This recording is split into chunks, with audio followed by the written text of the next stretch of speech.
all your participation in today's meetings, as always. So back to you, Madam Chair. Okay, I'm going to get used to this new format. All right, good morning, Greg. Greg with WMATA, are you ready to do your presentation? I see you there. Yes, I am. Good morning, everyone. Hope everyone's doing okay. So I will share screen. Got some slides to put up here. I think I only have 5 minutes, so I'll try to keep it pretty quick.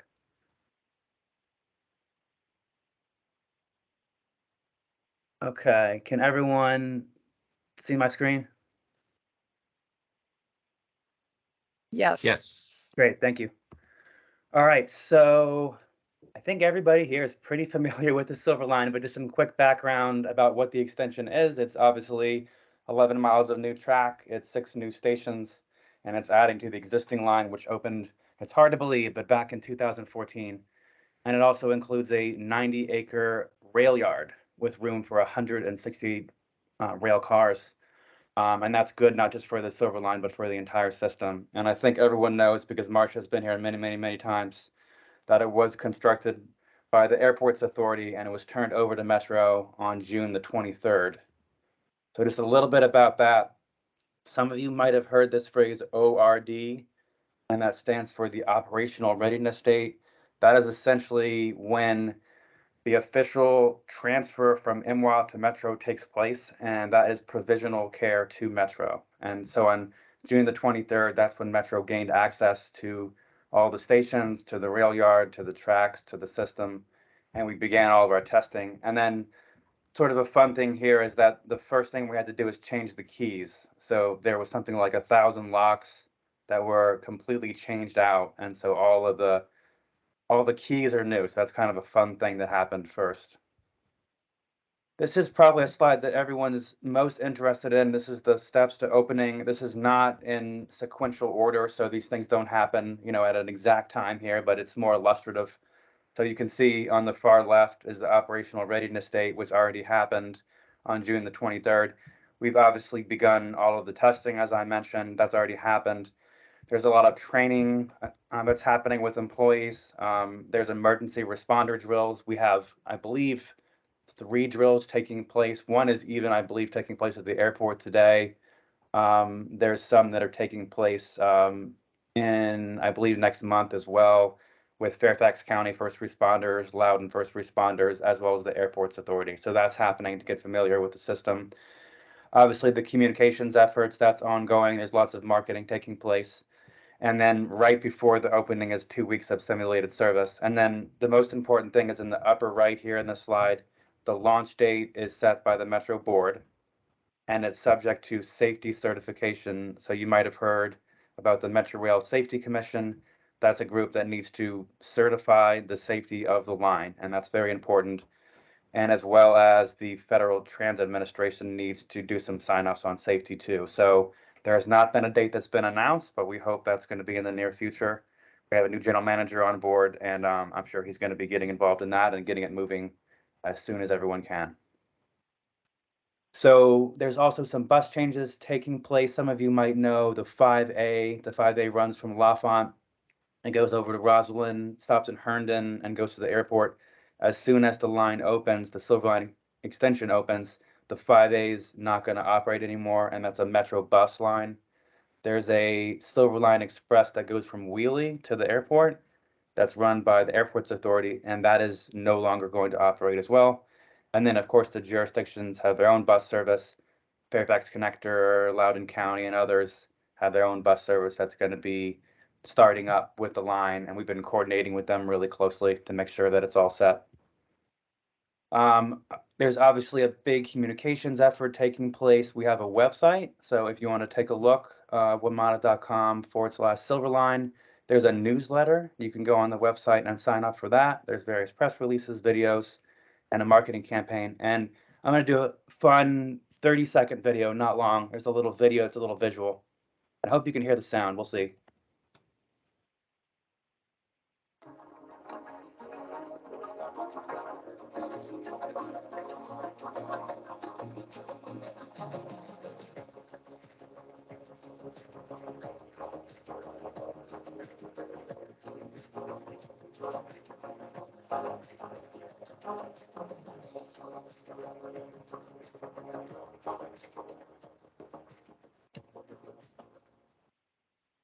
So that was kind of, could you hear the sound, everybody, or no? Yes. Okay, cool. So, and then also the outreach events, we have 255 in-person outreach events planned. There's a lot that's going on. We're doing a lot in Loudon, Fairfax, obviously, farmers markets, et cetera. So there's a lot of things that are going on. We have a contract and they're out there and they're doing in-person events. And that was really it for the group. I would most definitely plug the website, so you can see the website there. There's a digital communications toolkit. So there's the link. I can put it in the chat or I can give it to Shamali as well. But it's got information that you can share with groups on, you know, what's going on with the Silver Line, you know, all kinds of info. There's brochures, etc. So that was the high level. I hope that wasn't too much longer than 5 minutes. No, you're doing fine, Greg. I realized, let me put my camera on. I realized that I didn't go over with the participants how we were going to handle questions because I'm so fascinated with my upgraded teams and the way everything is displayed differently on the screen. Are we planning on doing them through the chat like we've done before?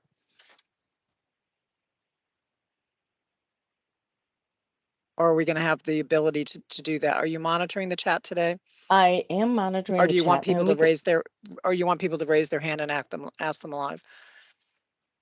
we can have raised hands. If it starts getting a little long, we might have to have additional questions put in the chat so we can respond. All right, so I see some raised hands. We have, oh, Lisa's hand is raised. Is Oh that? my.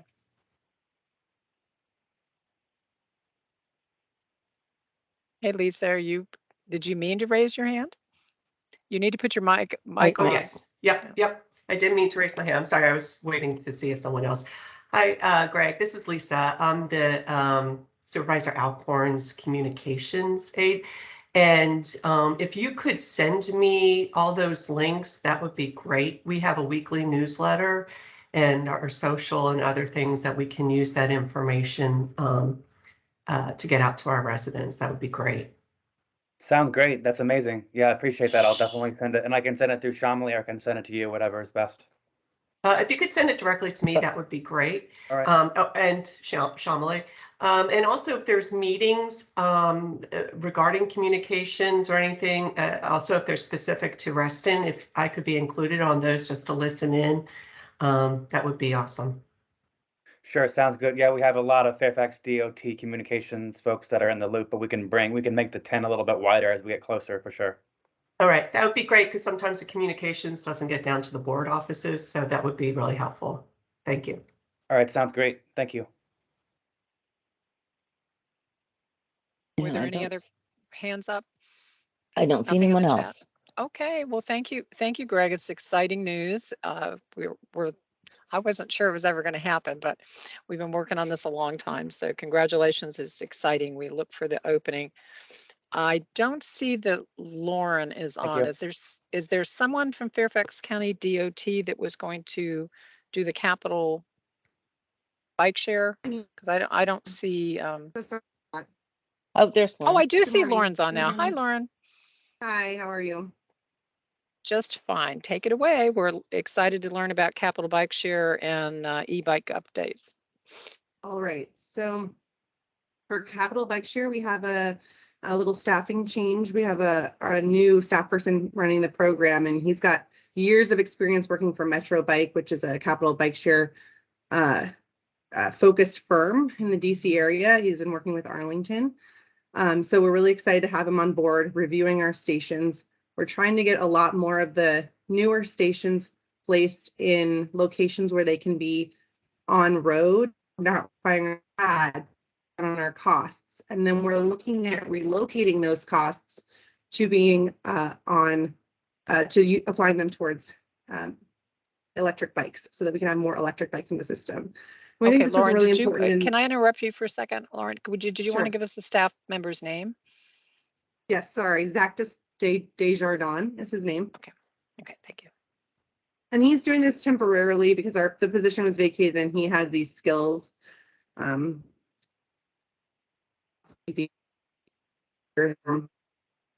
Sure.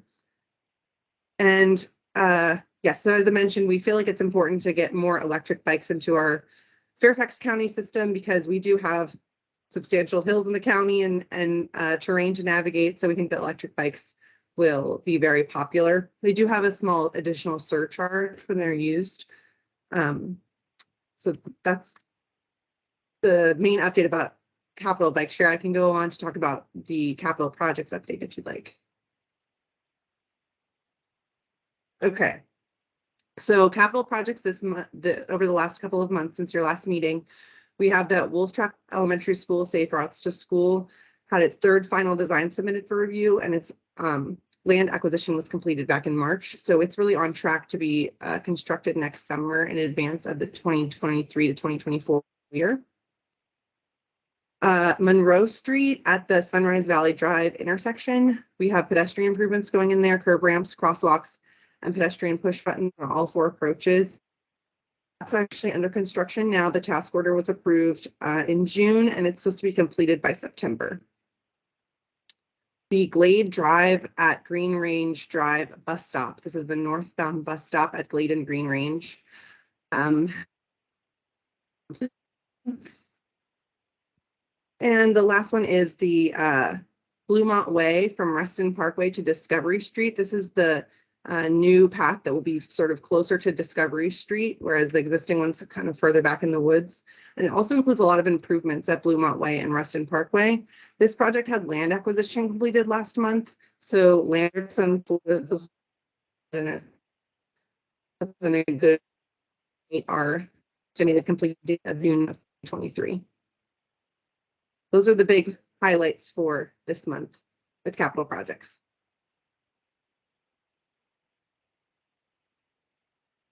Can I take questions? Looks like Kelly has a question.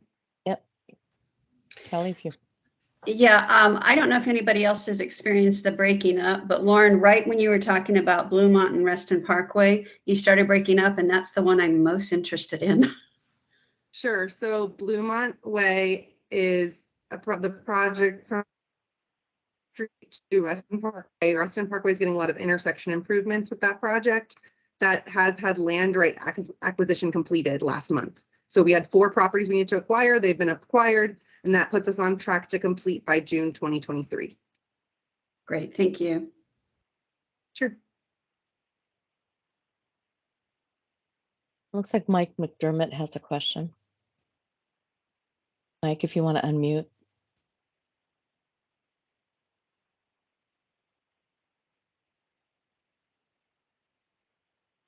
Mike, did you have a question?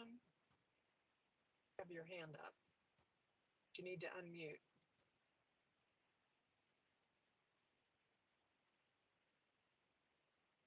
Okay, Mike, if you still have a question, why don't you put it into the chat or try later? Adam, you have your hand up. Good morning. Good morning. Lauren, I can't remember if you came out with Chris to look at that crosswalk possibly going in across from the post office on Sunset Hills Road. I know there was that $5 million that the Board of Supervisors had approved for additional, projects in the county. Do we have a timeline of when that money is going to be dispersed?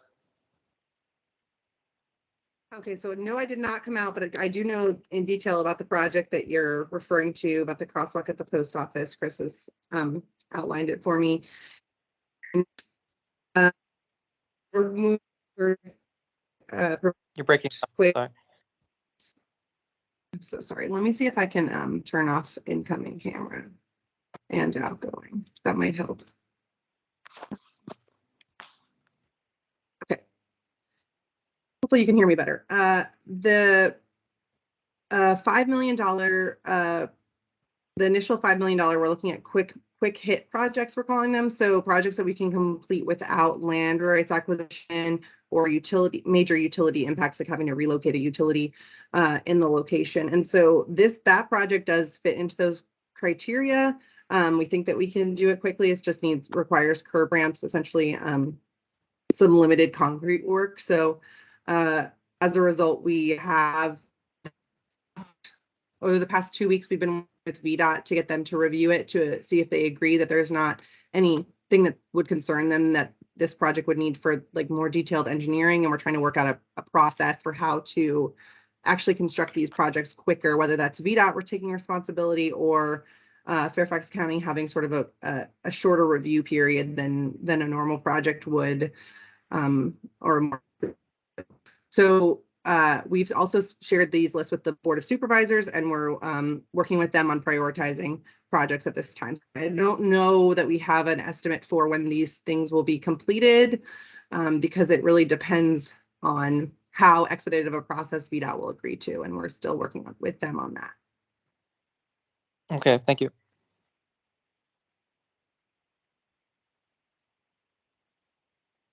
Okay, Mike McDermott still has his hands up, but since he didn't unmute, we'll just have to skip his question. There's somebody else with their hand up, but on my participant screen, I can't tell who it is. Mike Actually, just Catherine, unmuted. looks like so- Mike's unmuted. Okay, Mike, oh, you've unmuted. Well, Mike, we're not hearing your mic. Can you, Mike, can you send it through the chat, your question through the chat?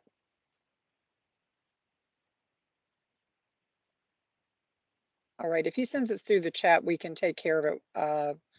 Lauren, you're going to be on for a little while? Yes.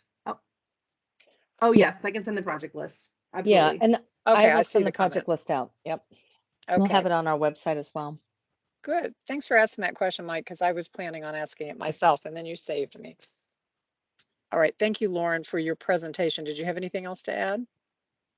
No, thank you. I'll stay on though. Okay, terrific.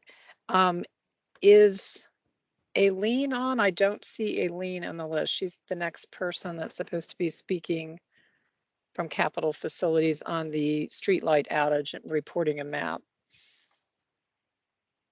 Or perhaps that's the telephone number that's in. Well, nobody's speaking up. I'm going to, well, I was going to move to Howard. I don't know if Howard is on. Howard, were you the telephone number?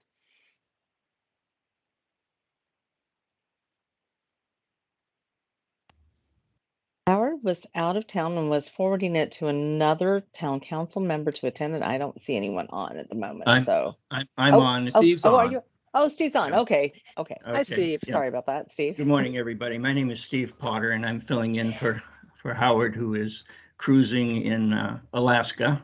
And I learned very late notice that he would like me to fill in for him. So I will give you a brief update, and hopefully it won't be anything that you have heard before from Howard. We'll start with the numerous sidewalk projects that we currently have. In February of 2020, Council Member Maud Robinson provided the town of Vienna with a generous gift of $7 million from her estate for the specific purpose of building sidewalks over a 5-year period throughout the town. The Robinson bequest is expected to provide about 3.3 miles in additional sidewalks throughout Vienna. The process of identifying streets for sidewalk installation has begun, and Town Council is currently considering recommendations and making final decisions on sidewalk installation.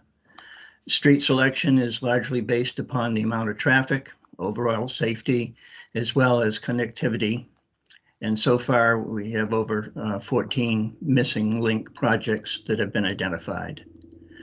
Determination of the side of the street the sidewalks will go on will be achieved within the 9-month design phase for each project, and will include impact on trees, grading on private property, residents' responses, constructability, connectivity, and costs. Several projects are underway and are at various stages of completion. The next is that we have a lot of effort going into signal replacement and upgrades. Traffic congestion caused by traffic to and from Tyson's is a major problem in the Vienna's main street, Maple Avenue. We have long lines of sitting pass-through traffic on Maple Avenue, making it difficult for local traffic to access the major roads, and often result in drive-through traffic taking shortcuts through neighborhoods. Road width expansion on Maple Avenue is not an option, leaving acceleration of traffic movement on Maple is the most effective and efficient solution. The town is turning to enhanced signal technology to promote mobility and improve traffic flow in real time. 2 projects are being addressed. One is at Park Street and Maple Avenue. The signal replacement is anticipated to begin in the next 4 to 6 months. And then the larger Maple Avenue and Nutley Street upgrades are anticipated to begin in mid-2023. Bike stations. The WO&D trail is really Vienna's river. It has become increasingly obvious that having a safe and accessible means for bicycles to enjoy Vienna as a destination is critical to our economic development efforts. We've put a concerted effort on providing bike stations as a part of new project developments and long-range planning. We have approved recently a mixed-use project on Church Street, and it will include retail, restaurants, office, and residential space, and it will fall under the Church Street vision it'll be a bicycle and pedestrian friendly design that is reminiscent of the late 19th and early 20th century small town America.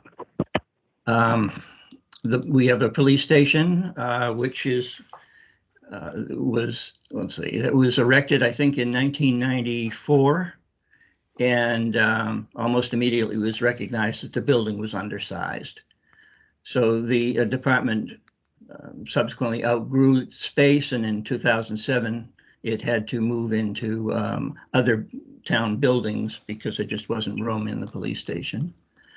Construction of the new station will provide a larger, technically and security updated space to service departments and community needs in one location. It's a $17 million project, and it's nearing completion and should be opening in September.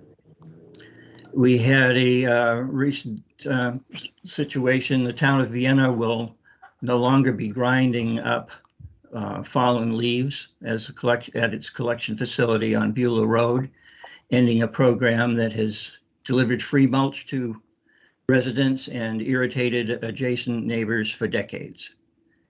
Rising leaf disposal costs have led us to reevaluate our collection program and which has ground up about 1/3 of the leaves collected each fall into mulch and sent the remainder to Loudon composting. A staff analysis found that based on current fuel prices, it would cost Vienna less to transport leaves for disposal by utilizing rental drivers and trucks with a larger capacity through a county contract. More capacity equals more trips, which equals fewer miles and fewer consumed gallons, making it far more efficient and environmentally friendly. That's about it. If anybody has any questions, I'd be happy to answer them. Thank you. Are there any questions for Steve? That was a wonderful report. Terrific. Thank you. Kelly, you have your hand up. I do. I had put this in the chat, but I'll ask Steve directly. You talked about bike stations. Is that bike share, good bike parking, tool stations? What is it exactly you're talking about? We're talking about bicycles for anybody. It's not commercial. It's if you are driving through town or biking through town and you go into our commercial areas, we have bike stands for people to be able to put them outside. Any of our new developments that we have a requirement also that they have X number of bike stands out there for people to use, because we just want to encourage the ability to do that, and we're putting a great effort into it. Oh, so it's bike parking. Yes, it is. Yes. Oh, Your okay. personal bike. If you and your family were out biking and you wanted to stop in and get an ice cream, there would be a stand in front of that store that would allow you to do that. Just want to make sure. And do you guys have somebody on staff or in touch, like with Fab, that can help you make sure those are placed in a way that they're 100% useful? A lot of times they get pushed up against the side of a building, so only one side is useful. Well, no, they're permanently installed. We have some that Okay. are particularly, we have some that are up against a building. We have some that are up against the street. And we actually have one on Church Street that's in a parking space. Okay, great. So Yeah, I they- know the permanent installation, even Fairfax County DOT long ago in the past, the contractor had installed them incorrectly. So just wanted to make sure that we're giving you all of your money's worth out of putting those bike parking in. All right, thanks. Appreciate it. I thank appreciate you. what Vienna's doing to be bike friendly. Thank you. Any additional questions for Steve before we move on? I think that's it. You want to put your hand down, Kelly, or did you have another question? Okay. I see there are 2 telephone numbers on here and I'm not sure who they are. But one of them just joined. I wanted to make sure that before we move on, the street light outage reporting and map, did you want staff to comment on what that is, and can we put it on the agenda? Should we be moving it to the agenda for the next meeting?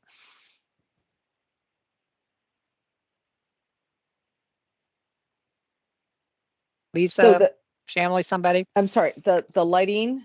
Yes, we had a y- agenda item for street light outage reporting and map, and I don't see anybody raising their hand to Yeah, report on it. I don't see her either. Yeah, well, let's move that to the other, we'll move that to the next meeting, and I will send out a link with the street light reporting map on it for Okay. everyone. It's a really great tool to use if you happen to see a street light out. Not every street light is on there for everyone to realize, but the ones that are, it's a really easy tool to use. You can identify the street light. It gives you the number and it allows you to report it right there online. And that's countywide? It is countywide. It's a countywide map. It won't include things like, HOA lights, and there's some Reston Association lights that are not included. And there's a handful of additional lights that are just not on there because the servicing agency, whether it's VDOT or Dominion or whoever, that has not been provided to the county. This is a county effort to provide as much information out as possible. Okay, really, really interesting. Good, thank you. Steve, are you ready to do your tap dance? I'm here and ready. Yeah. I'll let you take it away. All right. So good afternoon, everyone, or good morning, I should say. I think it's afternoon already. So I'm Steve Welch with VDOT. We did have on the agenda for today to speak to what we are some upcoming traffic engineering division changes. And I had invited our new district traffic engineer, Gil Chulecki. He's not actually new, he's about 6 months with us, but nonetheless, he reported a couple days ago that the central office division and all the state traffic engineers have been working on making some modifications to how should I say, I guess, make more flexibility, add more tools to the box to help with pedestrian and bike ped safety. I think everyone on this call and otherwise knows that there's a pandemic of problem with speeding on our roadways, not just in Fairfax County, not just in Northern Virginia, not even just the state of Virginia, but all over the country. And, every state agency is dealing with problems stemming from the main culprit is speeding, but there are other reasons why we're having a lot of vehicle versus pedestrian conflicts. So that said, all I can say for this particular meeting anyway is that as an agency, we're working on it. We're looking at the federal guidelines, some of which have changed or in the process.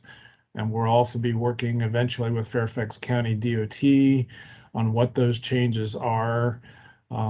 As we know, there's a lot of reasons why these happen. We've seen a lot of accidents. We all have heard about the unfortunate incident out at Blake Lane where an individual in a smaller sedan, four-door sedan, was going 81 miles per hour in a 35-mile-an-hour roadway, left the road. But part of the reason for speeding in that, I mean, part of the reason for that accident happened, besides the main reason of speeding, is that when someone is pulling out of a roadway and they see the vehicle off in the distance, they figure they have enough time to make that turn out based on the posted speed limit of 35 miles per hour. So when someone's going 81 miles per hour, they go ahead and pull out. They don't realize they're going 81 miles per hour. And so that individual got clipped and went across the roadway and unfortunately, plowed into several students, two of whom died. And we've seen other incidents like this. There's also issues with pedestrians having the inability to cross a roadway just because they're red light runners. There are curves that are designed for the speed of the roadway and then the posted speed of the roadway. And so when someone's to pull out, once again, the curve of the roadway, the sight line looking right and or looking left is an anticipated time that you have to make that pull out. But when that speeder is going 30 miles per hour, 20, 30, 40 miles per hour over the speed limit, once again, a car or a pedestrian or both don't have the same sense that they don't know that car is going that fast. So that's creating the problem. So we're looking at all those situations. So we've got places where you go over hills. There are speeders are coming up and over hills. You can't see them. You got curves. You can't see them. And just even in some cases, just straightaways. You just can't anticipate that time frame. So we're working on what other tools can we add to the toolbox? How can we modify our current tools? And we're also working with the county and Fairfax County Police and others on what is the best way to handle this. And I'll just leave it at that we are working on, broadly working on many different current incidents or incidents that have happened over the last 12 months. And we're aware of some others, and we're aware of some problematic areas that I've also received just over the last few days that I've passed along to our traffic engineering division and asked them to take a look at that. So with that, I'll leave it for any questions that you might have.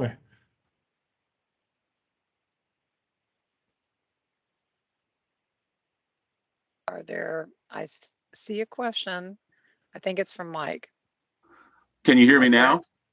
Yes, now we can hear you. Yes, we can. Yes. We'll make Sorry, a I was having commercial. trouble with the video and mute in terms of Teams. I guess I didn't flip the right switch or whatever. Steve, real quick, back in March, you and Larry Butler had a email exchange regarding the Lake Ann Securitas crosswalk at Village Road and Barron Cameron. And I was just wondering if there's any update in terms of the redesigned effort. So the redesign, well, the design itself was originally done by the developer as part of their requirement for the building that went up. The permit got approved. There was some issue with the way that was designed and built, and that it had a low spot. To answer your question, is apparently the design was redesigned and it was reapproved. And I recall last Friday on my way to visit another site, I drove by there and it was in the process of being reconstructed. So it should be adding that third leg essentially that was kind of missing, that was there, that got taken away to have that circuitous route. Will now have a triangular, if I'll call it anyway, access going through that island. Great, excellent. It should be close to complete, if not completed. Okay, thanks very much. Sure. And also thanks for working on the PEDs and bikes, that whole issue. That's just such a huge issue. So I'm really glad VDOT's looking at it. Thanks. Thank you. You're welcome. So we will be, are there other hands up? Adam Rubenstein has his hand up. Okay, Adam. Good morning, Steve. How are you? Good morning, Adam.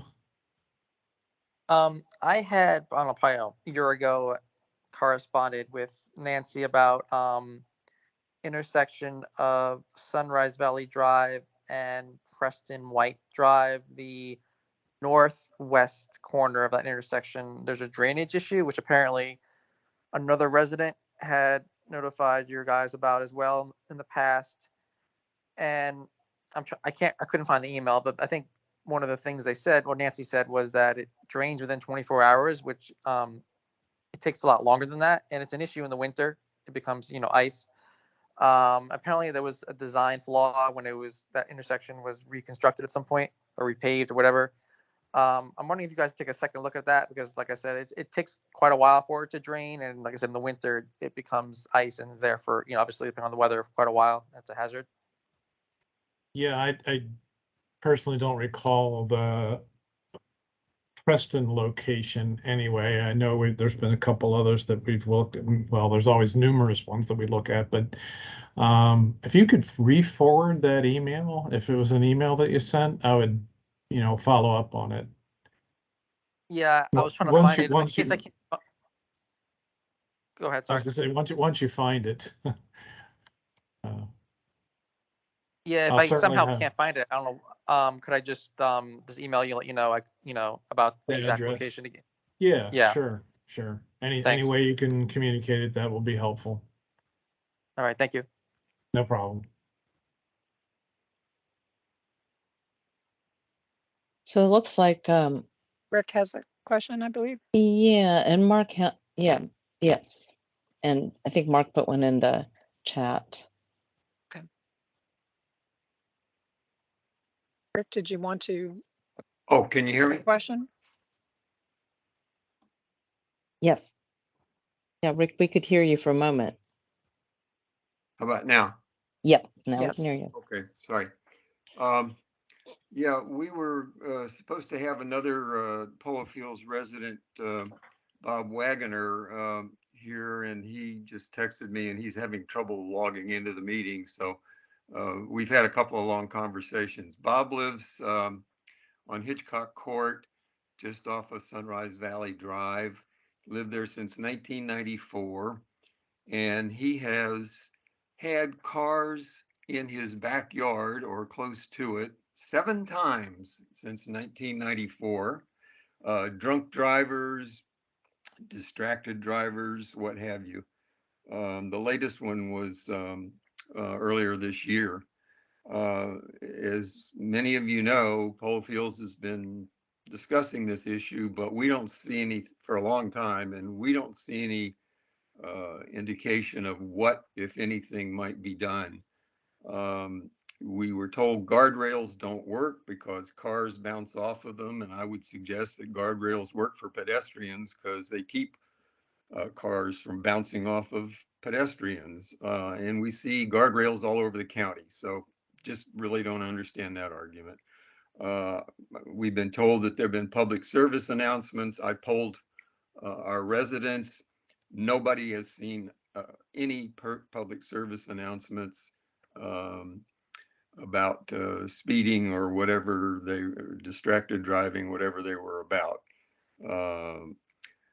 Metro is about to open, as we know, and now we're going to have crazed commuters trying to get to their train to the parking garage, which is right across the street from Polo Fields. And so now we expect the level of crazed driving is going to get worse. And all the guardrails that used to be there have been taken down. There are signs now, but a couple of these accidents have been distracted or drunk drivers. And Bob reports that he's actually testified in court about a couple of the accidents that occurred on his property with cars running up the hill at high speeds.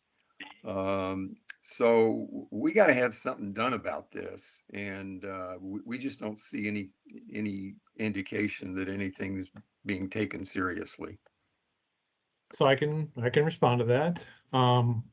Both our traffic engineering personnel, a couple of them, as well as Fairfax County traffic engineering personnel met on site a couple months ago.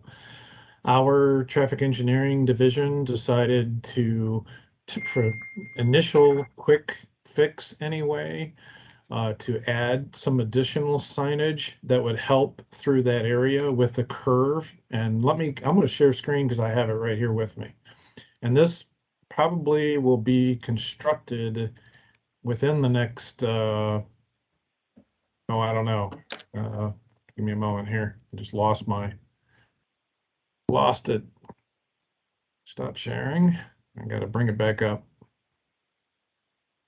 But we ordered the signs. They're supposed to be put in here soon. Give me one moment.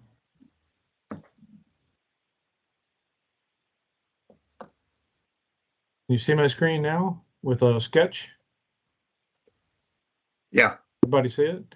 Yes. Okay, so we're doing one short-term thing is, if you can see in green, there are three what are called 4 or 5 chevron signs that are these bright yellow with an arrow pointing to the left, so that when a car is traveling eastbound, it knows that there's a tough curve coming up.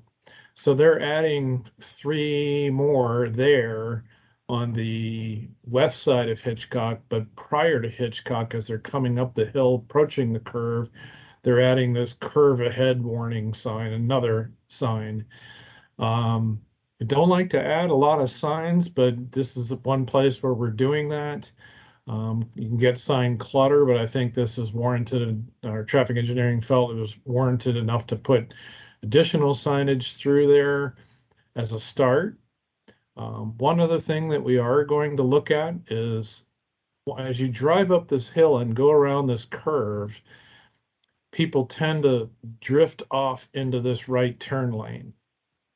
And despite it being painted, what have you, and up and over a curve, and that's what's in part. So one thing we're thinking about doing or looking at is that the number of homes that are inside this subdivision here, we may look at striping out this right turn lane so that cars that would come in to the neighborhood would stay in the lane, have a short taper to turn in. But if this lane were striped out, then it would be much more visible for vehicles traveling this direction to stay in their lane and do what they need to do to maneuver through this turn. That doesn't solve your speeding problem, but I mean, that's somewhat more a combination of the physical roadway and understanding what people feel like they can do, but also following the rules. As I mentioned over at Oakton High School and Blake Lane, the speed limit is 35 and somebody's going 81. They don't care what the speed limit says. But we are working on situations as much as we can as a transportation agency to use the tools in the toolbox that we have from a traffic engineering standpoint to physically provide indications that should help with the improvements on the roadway itself to help with the safety. But right now we're getting ready to install these signs if they're not already. I know I believe they've come in. They've taken 2 or 3 months to get them manufactured just because of the situation with manufacturing logistics and what have you, but should be coming soon. That said, I'm going to stop sharing the screen for that one. And you mentioned guardrail. So there was guardrail through there at one point, but has been taken out. Yes. So nationally, all state traffic agencies, localities, traffic agencies know the purpose of guardrail. It sounds counterintuitive, but purpose of guardrail is to keep vehicles from leaving the roadway and striking a fixed object, which can be a large tree, can be an abutment to a bridge, could be the end of a retaining wall, because that impact causes, for the most part, usually a death to the driver and passengers. Guardrails are not put up for protection of along the roadway on sidewalks and trails and what have you. The second reason guardrails are put up are in cases where there may be a steep hill slope going downward where a car could leave the roadway and roll over and flip. So that is a national standard through FHWA that all state agencies and local agencies use. And in some cases, putting guardrail is actually counter helpful. When it's abutting a roadway where it's not necessary, it does cause someone, if someone leaves the road and hits the guardrail, in many cases, it'll cause them to bounce off and go the opposite direction and hit the oncoming traffic from the other direction. So we're very, very careful about where we place guardrail. In this instance, our guardrail specialist for our district felt it was more important to remove the guardrail and better sign and also look at these other potential tools to fix this location. So I hope that answers your question. But that's kind of where we are at the moment. Well, Okay, thank you. I'm going to interrupt for just a minute and remind you that when we ask for questions, and this is my fault for not establishing this at the beginning of the meeting, when we ask questions, we're asking questions pertinent to the agenda item. At 9:30 or later in the agenda, we will open for questions and comments on subjects other than the agenda. So if someone has a specific question for Steve about the presentation he made, we'll take it. Otherwise, we do need to be moving on to our really large agenda item for the day, which is about a half an hour presentation. So are there any questions of confusion that came out of Steve's presentation? I think I see, Mark, you have your hand up. Yes, thank you. Steve, one comment about, I appreciate everything that you brought forward, especially on the guardrail safety. It's exactly what I understood. With regard to Hitchcock and also the curve prior that is at Colts Brook, the accidents don't occur at the beginning of the curve. They occur at the end. And when Rick Hamilton spoke about Bob Wagner and also the soda residence that's in front of it, those are where the accidents have occurred. It's past the Hitchcock. The intent to possibly remove the right-hand turn lane, I believe that would increase a hazard from a different point of view. And that is, it's a bus stop. And I really don't want to see a rear-ended bus, school bus, because of that lane. As it is, just as a consideration, it's multiple. I understand the thought process. Anyway, with that, appreciate you adding a lot of information. The signs have yet to be put up, but looking forward to them. Thank you.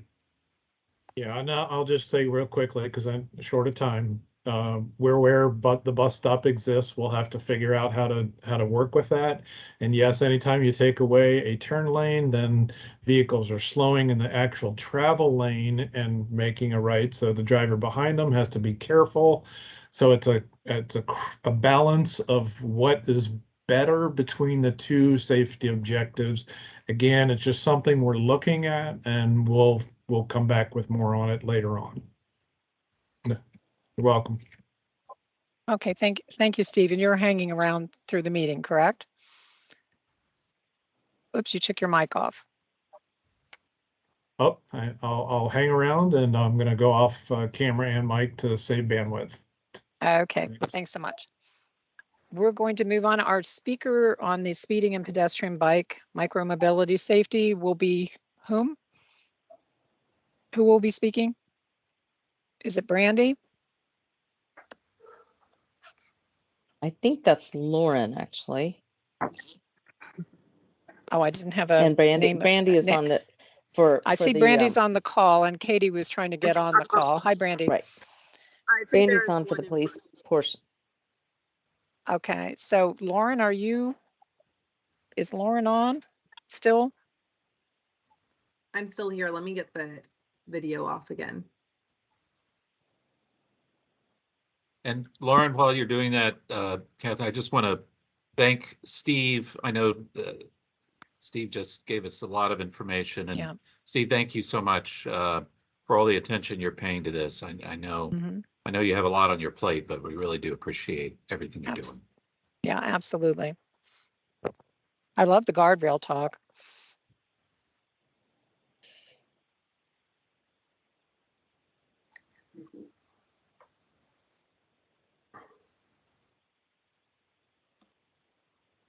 Does Lauren have a document to share with us?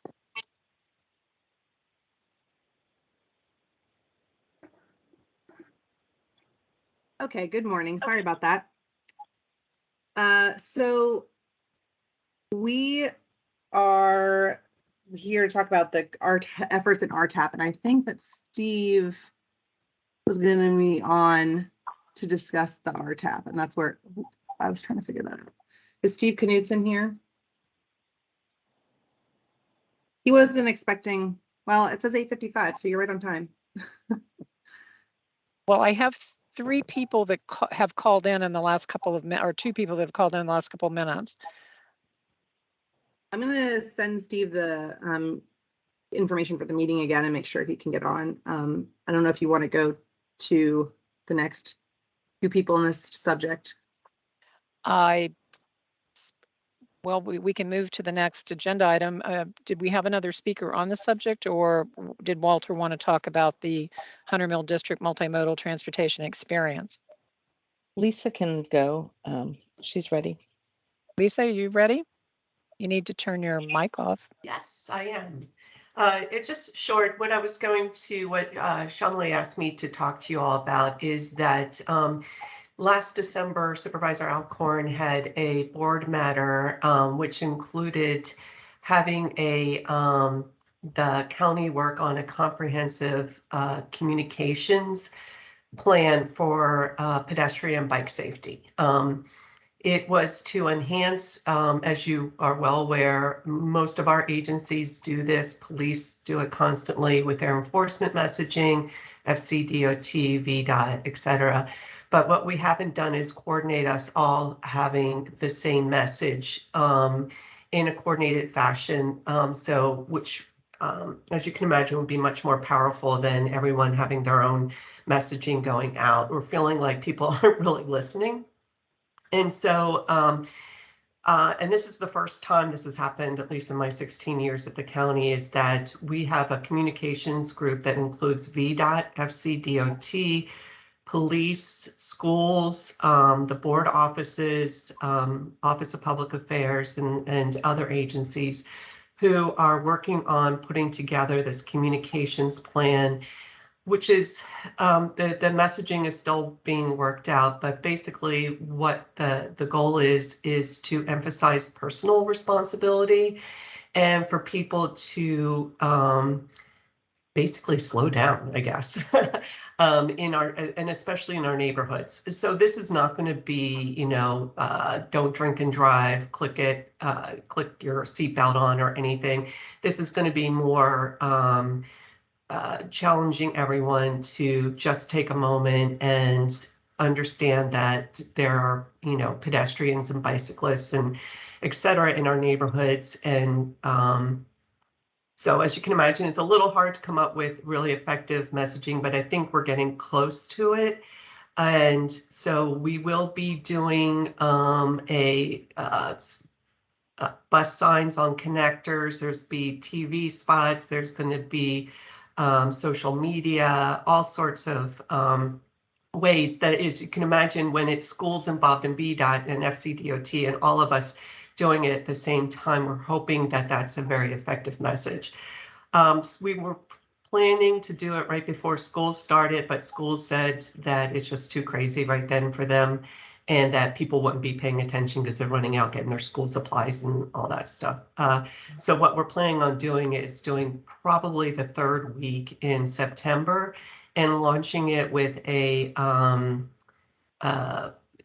basically a press conference that would include the Board of Supervisors, the police chief, superintendent, or the chair of the school board, et cetera. to announce that we are doing this communications launch.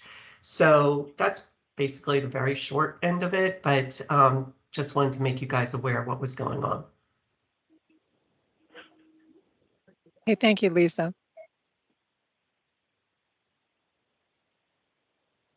Who else are we expecting to make a presentation on this subject? We have the FCPD, and so Brandy Harita is on for that. Okay, hi, Brandy. You ready? Hi. Yes, yes. Can you hear me okay? Yes. Yes. Okay, all right, very good, because I'm sitting in my cruiser. I did have a slide deck put together, but I decided to go out in my cruiser, and I'll just show you some of the items I have. I was asked to talk about enforcement and speed devices, which is tools and resources that our department has in order to help quell some of the speeding and get the public safety announcements out to our community. So as far as enforcement, we are in the middle of doing a variety of traffic safety campaigns. One of our largest ones, you might have seen the signboard I put out for, I get lots of beeps when people see me out putting it out, is the traffic safety zone on Fairfax County Parkway, or Route 286. Traffic safety zone is a broad announcement, but of course it encompasses speed. That is a throughway that leads to and comes from a variety of different jurisdictions and travels through multiple districts, including Reston as one of the main ones. We want to make sure that people are keeping their speeds down on that 50 means 50 corridor, because speeding on that is speeding into our smaller neighborhoods. It propagates that behavior. Let me lower my radio. So we are addressing a variety of issues, including speeding, the 50-mile-per-hour zone, and other risky and dangerous behaviors in certain areas. I'm going to skip ahead. I know someone mentioned the speeding around Sunset Hills and Wheelie. Please, please send me those concerns so that when we are doing traffic initiatives, we can include heavy education and enforcement for these areas that you're seeing. So please, please communicate those areas of concern for me so that we can get a program started and address these program problems if necessary. Excuse me. So that goes back to problem identification. As was mentioned before, I believe by Ms. Connors, the shared responsibility for our community. When we look at problem identification with fatalities, with injuries, and with property damage, we're looking at a lot of driver error, driver input error when driving, in combination with roadways and environment, which is why we work with our community partners like VDOT. And lastly, a small portion is vehicle and mechanical failures. So when we look at that, the largest portion of that is driver error and driver input factors. That means the speeding, that means the risky behavior, going too fast for conditions. Maybe the speed limit is 50, but maybe we're having inclement weather. That means slowing it down, backing off the person in front of you. If we can combat that large portion that's causing accidents, injuries, and fatalities and property damage, then we can significantly cut down on that amount of damage. This includes, like I said, speed, too fast for conditions, driving aggressively, general risky behavior, that's failing to yield, failing to stop on a red right turn before making that right turn on red, distracted driving, which was mentioned today, electronics, passengers, impairment, alcohol, drugs, and even prescription medications, which someone might not be used to. And then driver experience, that is our youth and our new drivers. So again, that's problem identification and education. I love Ms. Connor's message about that shared responsibility. We had a discussion about that. Each traffic stop and each community contact that we make as Fairfax County police officers allows someone to reflect on their behavior, and that's what we want. If we stop you, good morning, I'm Officer Harita with the Fairfax County Police Department. The reason I stopped your vehicle today is that you were going 70 in a 50-mile-per-hour zone. Is there any reason for that speed today?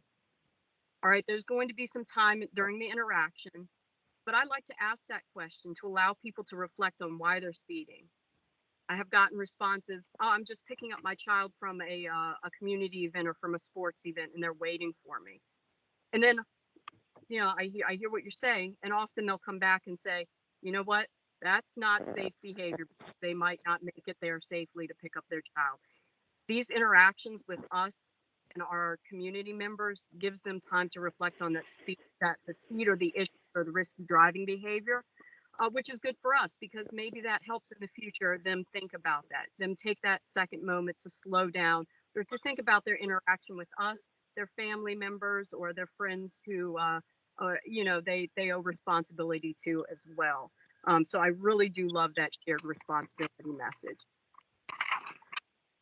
Challenges to us enforcing the speed, environment and behavior. Again, if we have our community who is ignoring the VDOT engineering that you've created to help keep us safe, ignoring the laws that Virginia and Fairfax County have put in place to keep us all safe, then we don't have that cooperation with the community. Again, part of our traffic stops is to forge that bridge and help people understand why cooperation is going to make it a safer place for everyone.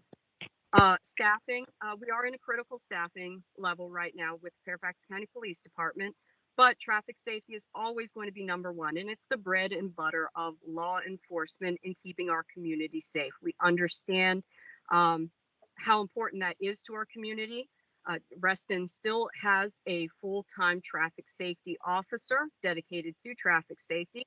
Again, we're running our campaigns. We're teaching the newer officers what to look for and why it is so important to keep traffic safety on the forefront of their shift, because it does prevent those terrible injuries, fatalities, and property damage. And then, of course, there's the tools, which I'm going to go over. Some of our tools are capital purchases, like the large PCMS, which is a portable changeable messaging system. That's the electronic one that displays the public safety announcements, such as Fairfax County Parkway traffic safety zone, 50 means 50. Then we have the smaller speed signs, which might display flashing speed or slow down, which is mean. And then we have other tools, which I'm going to hold up a few of them. All right, so this Wally looking laser is a speed device that we might use to measure speed. Now I'll show the front of the screen here. These are all calibrated for accuracy. We are all trained on them. Newer officers have to go back and do speed measurement classes. We have to be certified in them. We do checks every morning.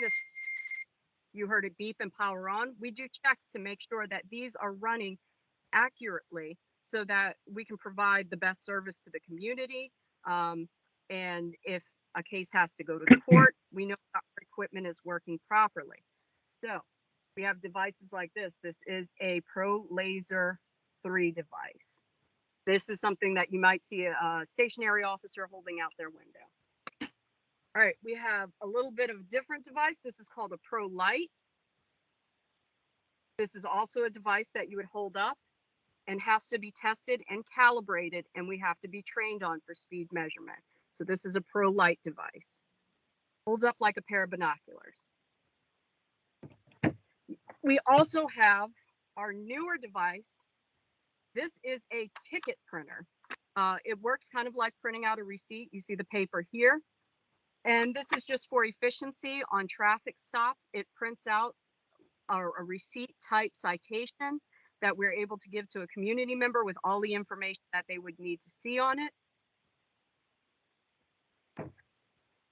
We also still do print, and I'll show you my ticket book, the paper ticket book, which you might still see, because these do take electricity, so they have to be plugged in and charged. We also have our paper backup, which you still might see, and these are for citations for things such as speeding.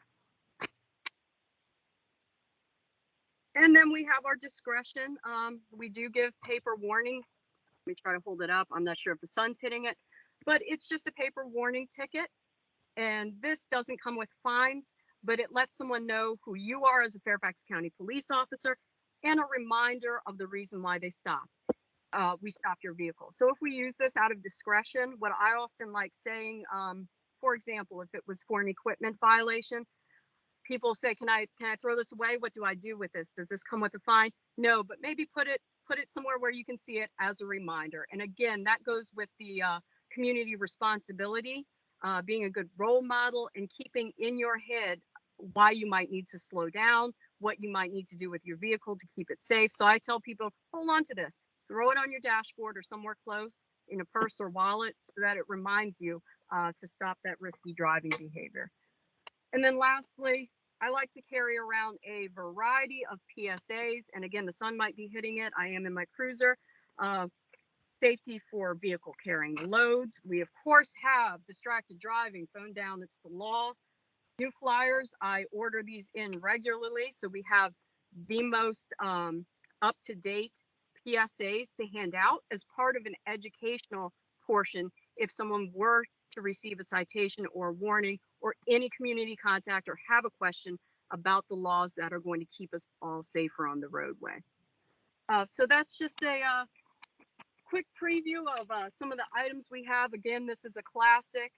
The Pro Laser is a classic for speed control. We can use this on the parkway. Again, and it's going to provide us an accurate representation of how fast a vehicle is going. We also have the cruisers that are equipped with radar systems. I don't have one in here, so I can't show it to you. They're called Golden Eagle radar systems. They are actually mounted on the cruiser, but that is a radar system as well that officers can travel while moving or sit stationary and examine these speeds. So thank you for listening. If you have any questions, please let me know. And again, I hear these areas of concern. Please reach out to me with these areas of concern so that we can look at getting a traffic safety initiative where you'll see that saturation in traffic safety and you'll see the resources allocated that will help make the community safe and help put a stop, hopefully, to speeding in these areas. Thank you. Thank you, Brandy. Thank you, Brandy. That was comprehensive. I appreciate it. You had indicated that if you wanted to report or communicate speeding issues to contact you, can you put your contact information in the chat for us, please? Is that something you can do from where you are, or perhaps one of Walter's staff persons can do that? I will do that. And I'm also the community liaison officer for the Reston Station. So if you ever forget my number, just call up and ask for me, and that's fine. And all of our information is listed on the Reston Station website as part of the Fairfax County Police website. Thank you. Okay, terrific. Great presentation. I believe that Kelly has a question in the chat. Is there a question? Yes, she said, thank you, Brandy, for FCPD pursuing speed enforcement measures. How about right turn on red violations? I almost never see people actually coming to a stop. Yes, I do actively look for right turn on red violations, and I have written citations and given warnings for these right turn on red violations. We have several areas where we do have the VDOT engineering in place where it says that right turn on red is just not prohibited. For example, New Dominion and Fairfax County Parkway, that intersection turning north onto Fairfax County Parkway is prohibited by two signs. No right turn on red, one on the light post and then one on the passenger side of the vehicle. Before enforcing that, I do make sure that both of the signs are visibly posted. I have contacted VDOT before when the trees overgrew one of the signs, and they have cut it back right away. So I thank VDOT engineering and VDOT maintenance for working with us for issues like that so that all those signs are visibly posted. I do actively enforce that. Yes, the right turn on red, I have seen that violation frequently. We do need to stop and pull back that behavior. It's very important because of the pedestrians, especially. You will see the vehicles making the right turn on red. When that pedestrian sign is blinking, when there are pedestrians in the area. Yes, I have very recently cited people for violating that, and for violating that when we had pedestrians or bicyclists waiting to cross when they had the proper crosswalk sign. So yes, that is very important to us.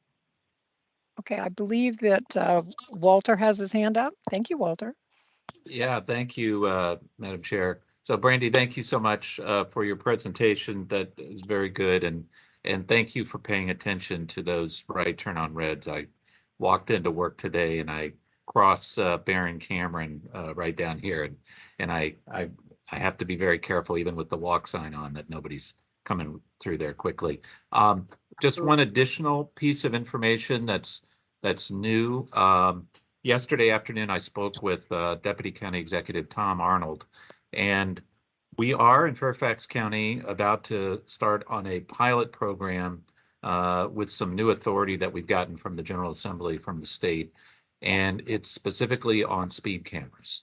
So we will, starting this fall, have a pilot program where we're looking at perhaps one speed camera per supervisor district across the county. And it will start in school zones. That's the focus initially. We have also authority to not just put these traffic enforcement speed cameras, by the way, not just telling you how fast you're going, but actually to be able to automatically issue a ticket.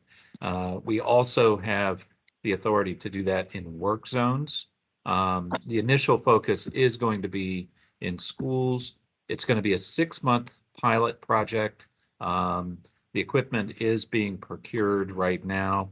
And following that, we'll have some additional information and we're going to get a much better idea for how we want to use automated traffic enforcement in those school zones and work zones more broadly. So anyway, I'm not a huge fan of these things, but only because of my experience in other jurisdictions where it feels like they're using it for revenue generation primarily. But in this case, we truly are focused on safety and in those places where safety is a concern, just like we've heard, Steve and Brandy, everyone I think here is very understanding of the need to do what we can to bring speeds down, particularly in those high risk areas. So just wanted to let everybody know that we'll see this pilot coming online just in a few months.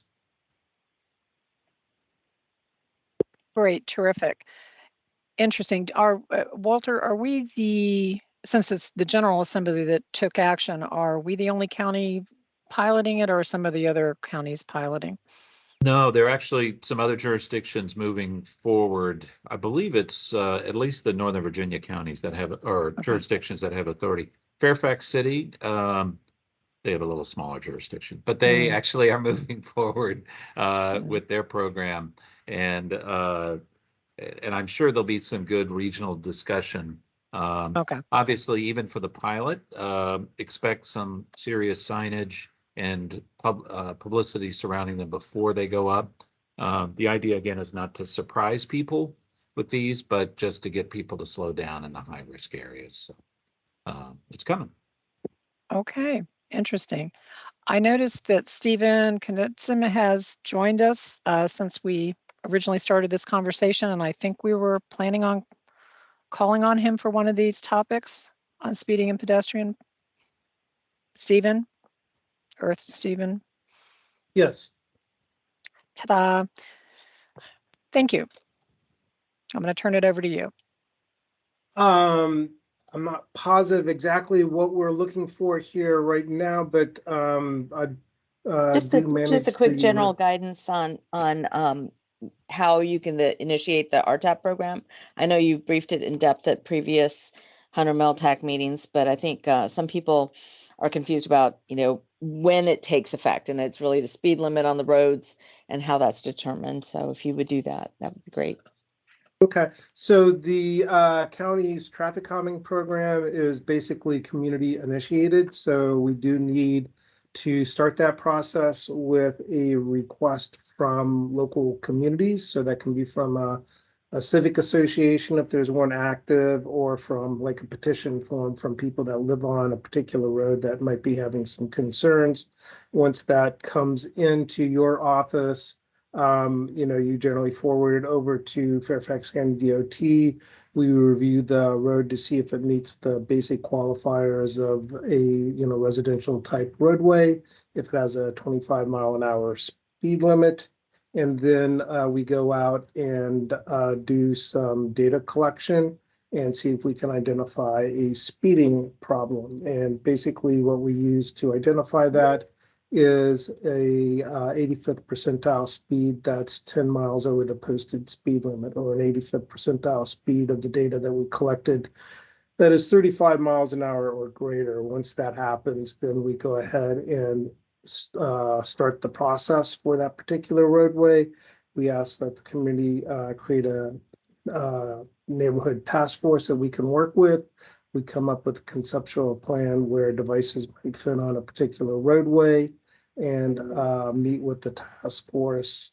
We have some steps that then have to follow, like people that live immediately adjacent to where a device might go need to indicate their support for that. We then follow with a community meeting and then a ballot process. So that's pretty much the process in a nutshell. If anybody has any questions, I'll try to answer them.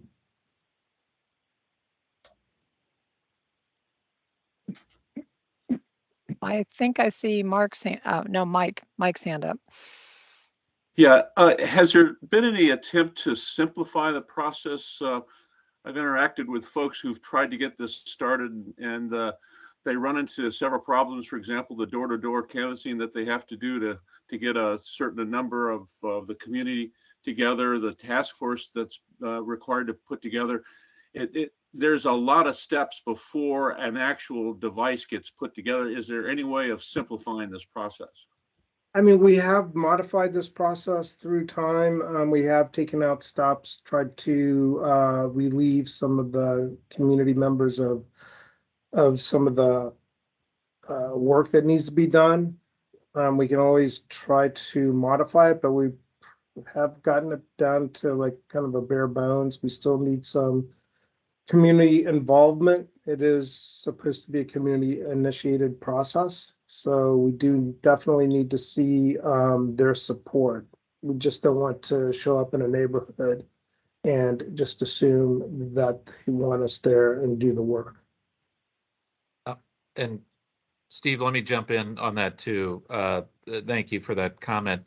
Mike, I totally agree. I'm of a mind that frankly, we really need to change the process and simplify it considerably. But I'll be honest, these are very controversial measures in many communities, and I have colleagues on the board and other places who tell me I'm crazy.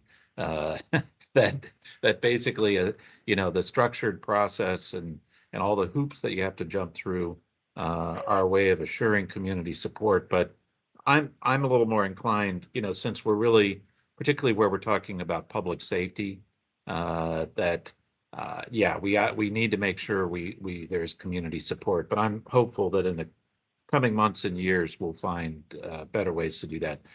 We are somewhat constrained by guidance by VDOT. They publish, they call it guidance, but when you read it, Mike, it reminds me of the conversations on the comp plan task force. It's guidance, but it says you must do this, counties and local jurisdictions. So, that's something else that I'm hoping that we can get updated or modernized at the state level too. Oh, you're muted, Mike. I said I'll pass it on to Jamie. I know you've interacted with her, so thanks very much. Okay. Thank you. I think I hear somebody trying to chime in, but either that or somebody needs to mute. Thank you, Steve, for making that, Stephen, for joining us this morning and making that report and all you do in our community. Lauren, were you to be speaking on the process resolution through road design? Or who was the speaker to be for that portion of the presentation? Can someone help me with this? That Hey. should have been Steve Welch from VDOT. Hey, I know somebody named Steve Welsh from VDOT who said he was staying on. Steve, are you still with us? I'm still here. I didn't catch what I was supposed to do, though. We're going to assign you all the tough things that nobody else wants to talk about. There is something on the agenda having to do with speeding and pedestrian bike, micro mobility safety. Boy, that's a big word. On process resolution through road design. Did you have something prepared for it, or will you field questions, or? Well, I can just quickly speak to it in the sense that we're working with Fairfax County on the physical things that can be done as an engineer and a traffic engineer when looking at roadways. We're trying to take a different perspective than we have in the past. There are things that we can do. Of course, they have to be funded, but some of them are things like make the lanes slightly more narrow. Instead of 12-foot lanes, typical standard width, 11-foot lanes. We do that usually in conjunction with repaving a roadway. When we repave a roadway, that's also an opportunity to look at other things that might be necessary on that roadway, such as now we can add a crosswalk, or when we narrow the lanes on the roadway, we may shift that the 22 feet of a four, let's say there's 4 lanes on a roadway with median.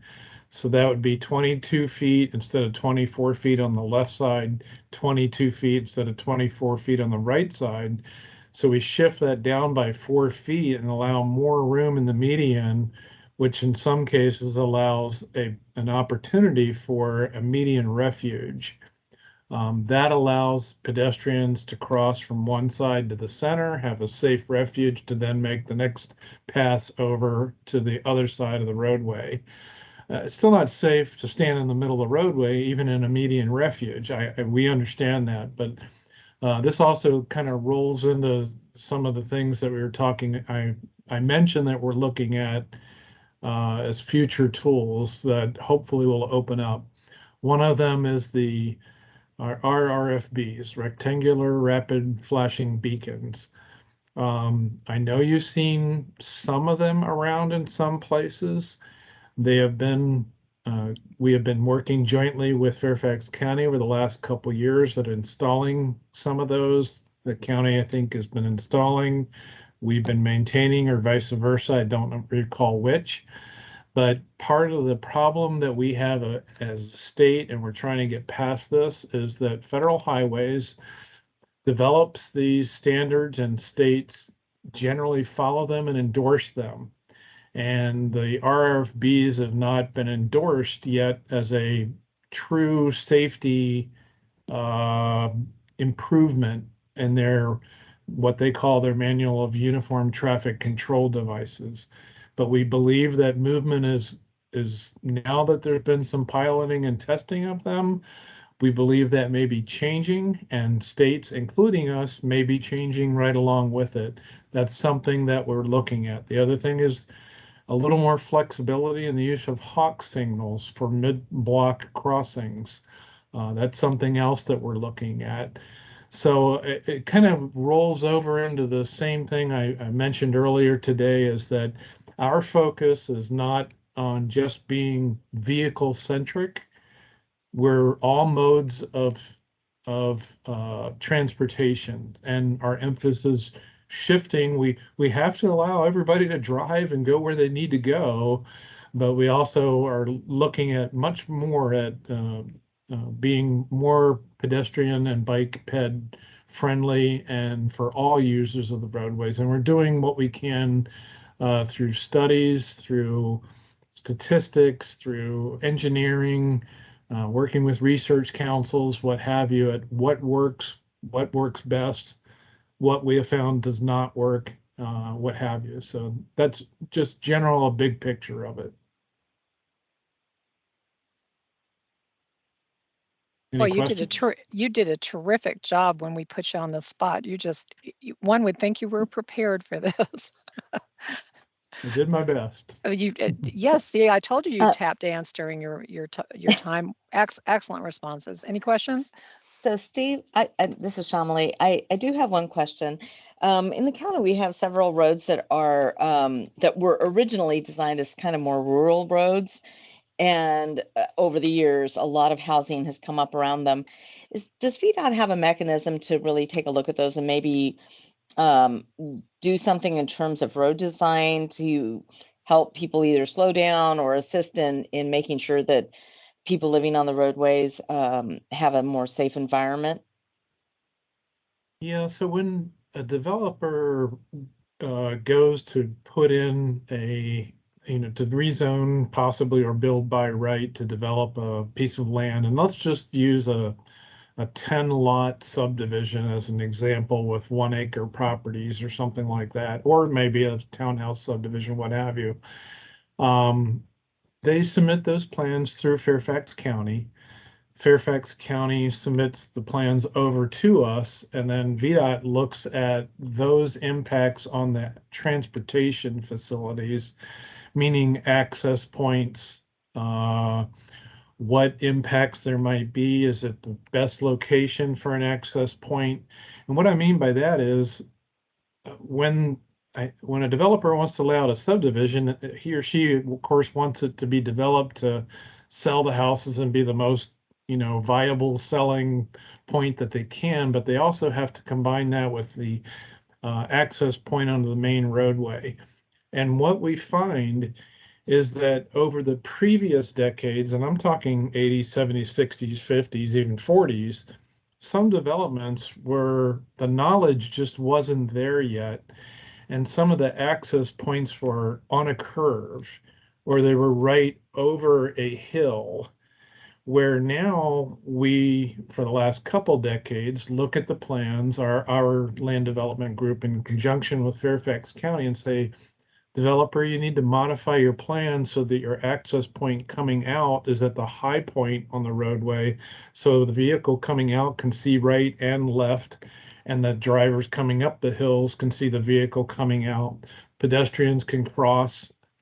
Same thing with around curves, what have you. So, yes, we do, work with jointly with the county on development projects and what have you to look at access point and manage access control, safety for all modes of traffic once again. And sorry, to answer your other point, we do find locations where unfortunately there are a hill coming over and an existing subdivision's been there and they are problematic. I've worked on several with traffic engineering where we've gone back and on the incline to the hill, we've painted on the roadway slow or, and then had a sign, a warning sign for caution with the T saying the T on the sign, if you will, turning vehicles. Sometimes we've taken the next step and we do this incrementally of putting a flashing beacon. And that's if we don't have the money to do the ideal solution, which would be to take out the hill altogether to provide the sight lines. Unfortunately, there are cases where we can't do that because there's more needs than there are funds. So we'll increment as many traffic improvements as we can to try to remedy those circumstances.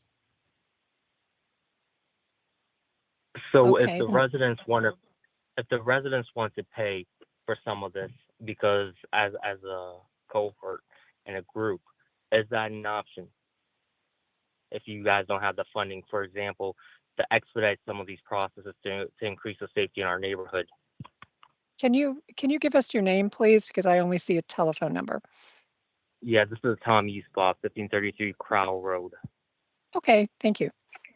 So to answer that question,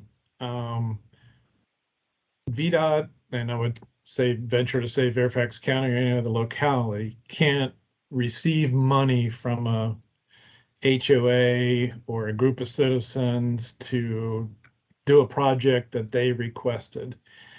The community that is being served, if there is a formal HOA, may hire an engineer themselves to design a set of plans, to make modifications, have them reviewed and approved through the same development process. So that would be basically a modification of a development. It would have to be handled the same way. And that is, in this case, if a HOA, let's say, wanted to do an improvement that was, feasible in terms of a traffic, transportation, entrance improvement, what have you, they could hire a surveyor and an engineer to develop the plans, have them go through reviews and approvals. Then they could hire a contractor, get the appropriate permits, and have those improvements built with the funds from the HOA as a private exercise, if you will. But we as an agency, county as an agencies, cannot take money directly from a community and then do something, enact something, because there's an equality and equity issue with that. So. Understood. And next question, maybe I missed this because I jumped on a little late, so I apologize. What is deterring us from putting speed bumps to slow the traffic down? As you may have heard, there have been accidents and numerous accidents, and based on statistics from 2019 and even this year, personally experiencing a hit and run situation. What are we doing anything to put speed bumps or something of that nature, and what's required for us to get to that stage? So I can speak to it generally that, first of all, speed bumps versus speed humps. Speed humps are very wide, a little flatter. They are not the bumps that we used to see in the older days, and you still see in some parking lots of commercials, parking lots. And that's because the vehicles, ambulances that traverse these at 10 to 15 miles per hour have to be able to keep from throwing a patient out of a gurney as it's going across the speed hump, number one. But number two is the speed humps are only put in residential neighborhoods that are 25 miles per hour. And that's done locally through Fairfax County's RTAP residential transportation program. And so there is a process that Steve Knudsen could probably speak to much better than I could, Steve. But we don't put any of those speed humps on any other roadways other than residential. I think you might have mentioned, I don't know whether you did mention, but we've also heard about putting in, well, I'll leave it at that for now. And Steve, can you Okay, supplement? I'm going to speak to this for just a second, since these two people jumped in very late and missed the presentation on RTAP. I'm going to ask if the staff could put information in the chat as to contacting. I think we determined that they contact the member of the Board of Supervisors, and they can go through the RTAP program details with them, because we're moving along. We're getting closer to 10 o'clock and we haven't finished this particular subject. So if we can finish the subject, we might be able to get back around to this a few minutes before 10. But right now, I would like to ask who is doing the presentation on near miss data reporting on the agenda?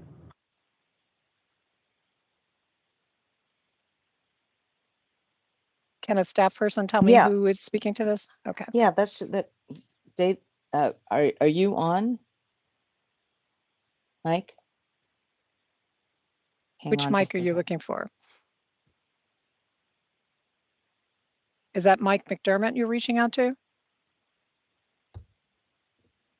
That wouldn't be me. I don't have any presentation on that. Oh, well, we can let you make something up. Okay. Who were you? I'm not as good as Steve.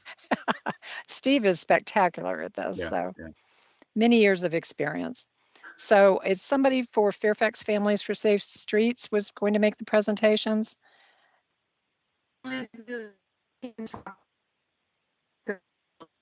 Lauren, is that you trying to speak to that? You might need to take your camera. Well, you're not on camera. No, I turn off the incoming video again. Let's see if that works. Oh, that's much better. Thank you. Sure. So I think the topic is just that the Fairfax Families for Safe Streets has a reporting system that they're wanting to promote across the county. They share the information with county and staff at VDOT about near miss crashes. So sort of if you have an experience where you were almost hit or regularly experience concern, you can report those so that there is data supporting locations where we might have crash history, but that we can know that there have been a lot of issues that could turn into crashing. There's the Northern Virginia Families for Safe Streets as the larger organization, and they have subgroups. They originally were the Family for Safe Streets, but they also have a Fairfax County Families for Safe Streets. Or maybe they just call it Fairfax Families for Safe. So if you go to their website, you can report a near miss incident. Okay, terrific. And if anybody can put that in the chat before 10 o'clock, the Yeah, I'll actual put that in the website chat. that It would, was Mike Doyle, who was, I thought, supposed to be on. I was just trying to contact him. I thought he was one of the numbers that had dialed in. yeah, and still might be because somebody's been trying to interject, but we can't completely get them. Okay, thank you, Lauren. Lauren, did you have anything else on this subject you wanted to share with us? No, thank you. Okay, thank you. All right, Walter.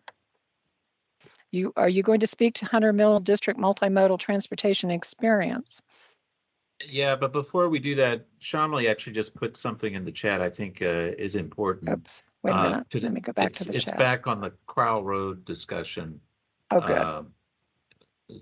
Related to that. So it truly is designed for neighborhood streets. So, but please do contact her about this. Absolutely. So, okay, great. And I really don't have much of I don't have a presentation at all on this topic. It's really more of an idea that we're talking about in the office. We don't have a date planned at this point, but the idea is to do an event that would highlight the various multimodal options that are available to Hunter Mill residents, and frankly, to promote those. So, everything from trying to get more information and visibility out into options, the connector bus, certainly the bicycling options, walking like I did into work today. All these are the Capital Bike Share. We really do have a good number of options that are either online or coming online. So that is, again, still early in the discussions and internally, and we're trying to figure out how we could make that happen. But just wanted to give everyone a heads up that we're thinking about doing a promotional event along those lines. Okay, I think that's a great idea. I know your staff will do a terrific idea, and I'm sure we'd all be willing, as those of us that live in Hunter Mill District would like to contribute towards that, because you're right. There are a lot of modes of transportation other than one person, one car. So we need to expand that. Now we can be open for questions and comments. Right now, which I haven't been able to do the last couple of meetings because we've run out of time, I'd like to do around the room because people had a purpose for joining us. So I want to call on a couple when we're physically in the room.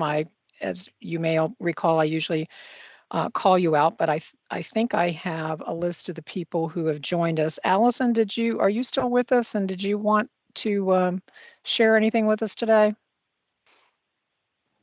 Oh, hi. Yes, I'm here, and I'm just here to listen for Wolf Trap Elementary, and I appreciated Lauren's update, but I have nothing to share.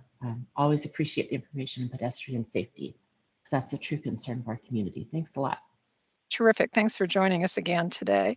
Laura Roper, I saw you joined us. Was there something in particular on your mind for joining us today? I don't think she's still on, but she's another has she parent dropped? she's from the Wolf Trap Elementary PTA as well. Thanks. Okay, well, tell her I called on her, and we appreciate her joining us for a while. Kelly, did you have anything else to share with us, including any kind of announcements or events for bikers?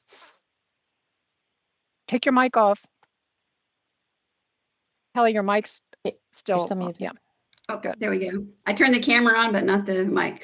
Well, the Rest in Century is August 21st. Just, I'm sure everyone has that circled on their calendar. But no, my only comment is, but Walter and your staff, that as you move forward on whatever you're going to call this experience, you know, of course, I'm happy to help in any way I can. Okay, terrific. It's always good to see you, Kelly. Mark, did you have anything, or Mark, are you still with us? Did you have anything else that you wanted to share with us today? Mark Malcolm? I appreciate two things. I had two questions to ask. One is with FCDOT is very transparent with most things, but I noticed that the website, the transportation status report, which is normally done twice a year, usually in the months of August and February, that February 22, that there's no report. Looking forward to wanting to know if those reports had gone to the Board of Supervisors and would be posted anytime soon. That's one of two. The second thing is with this, just as a reminder on dealing with bikeways, in April was the presentation by Mr. Welch that was greatly appreciated on the Sunrise Valley Bike Corridor Study Report. And my recollection is that there is supposed to be a contract being let sometime in the next several months. If at least to address it with the next meeting, if that contract in fact had been let and what the likely schedule going forward, just getting an update. That would be greatly appreciated. Anyway, those are the couple of things. Thank you. Okay, thank you, Mark, for your participation today. Mike McDermott, did you have anything else to add today? I'll just add my support, well, actually HMTAC support in terms of what Walter was talking about. Very much interested in multimodal. Talked with Larry Butler a little bit about this, so we look forward to whatever the office puts together, and we certainly would support it. Okay, terrific, Mike. Thanks for joining us again today. Adam, are you still on? And did you have anything else to add today? Yeah, I'm still here. It's just one thing to add. It's my understanding that within 6 months of the Silver Line Extension opening, there's going to be a study for Wheelie Avenue, and I would be interested in joining that study. So I'm just curious how I can go about to get my name thrown in the hat there. Walter, does one of your staff members want to comment on that? It's a good question, Adam, and I think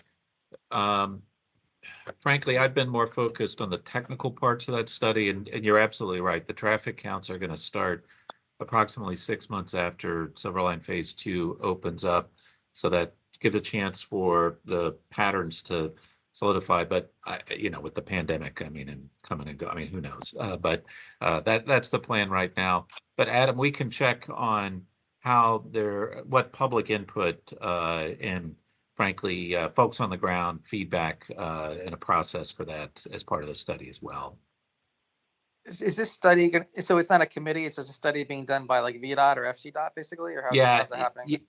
Yeah, and the only reason I know that is because I had to get the money to pay for it. And so, yeah, it's a consultant study that, but let me check. I think there very well may be a public participation part of this, but it's not a study group. It is more of a technical study. But I think, but let us check on what kind of public participation will be part of that. All right, thank you. Sure. Okay, Adam, one comment that I'll make as former chair of HMTAC is you can always participate with Reston Association's Multimodal Transportation Advisory Committee. I don't know if you have joined that group, but if not, I would get in touch with them because they're always looking for people to assist, or victims, as I used to call them. Rick Hamilton, are you still on? Did you have anything else to add? Nothing for this meeting, thanks. Okay, thank you for your participation as always. There are some before I get to the phone numbers, because I don't know who are connected to the phone numbers, Katie Defoe was trying to get in and out of this meeting. Katie, did you join us somehow? And did you have anything to add?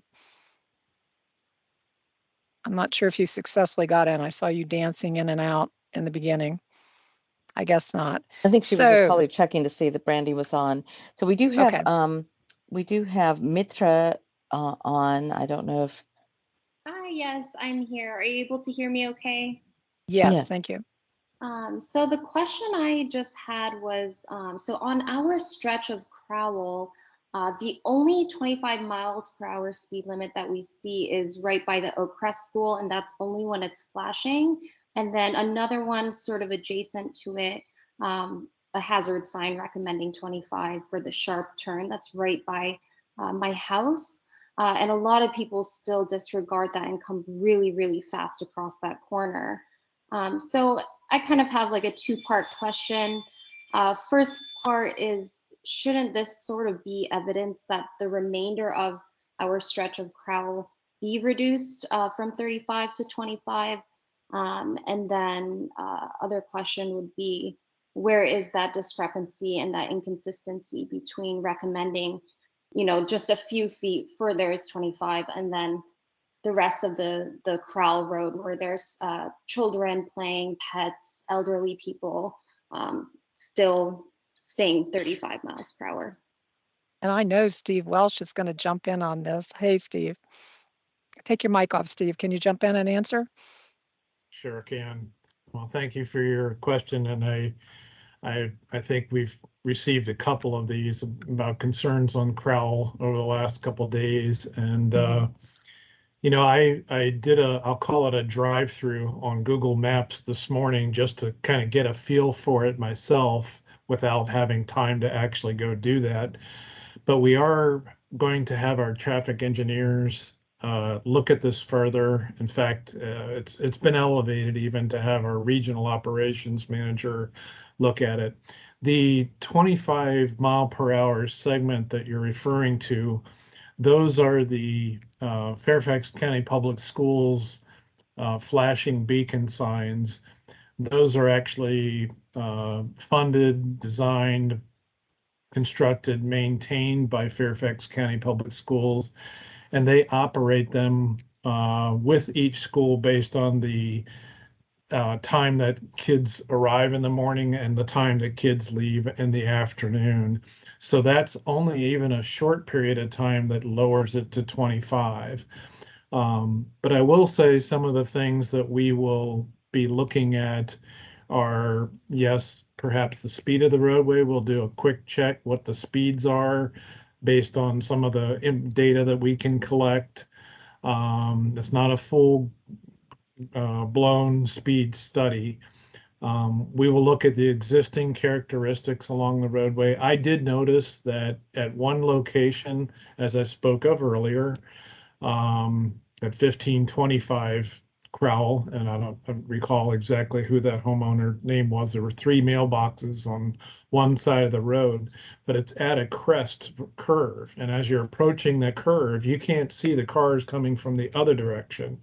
The cars coming from the other direction can't see the opposite. If you're at the top of the curve and you pull out, yes, you can see both directions, but difficulty walking across the road. Apparently, I guess the mail system is set up where the homeowners have to walk across the other side.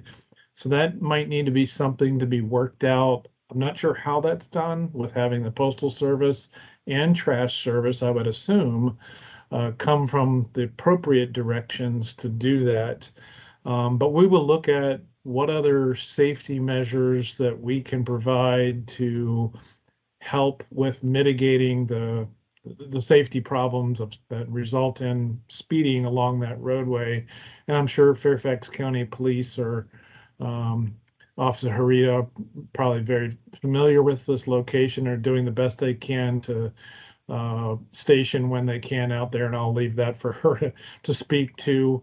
But we are going to be working together and looking at this more in detail on Crowell Road. Thank you very much. I appreciate that. And the homeowner you're referring to would actually be me. I cross the street every day to check my mail, and Oh, every day okay. is a very nerve-wracking moment for me because I have to go around my schedule to, accommodate these cars speeding by. Some cars have actually honked at me standing by my mailbox trying to cross back to my house.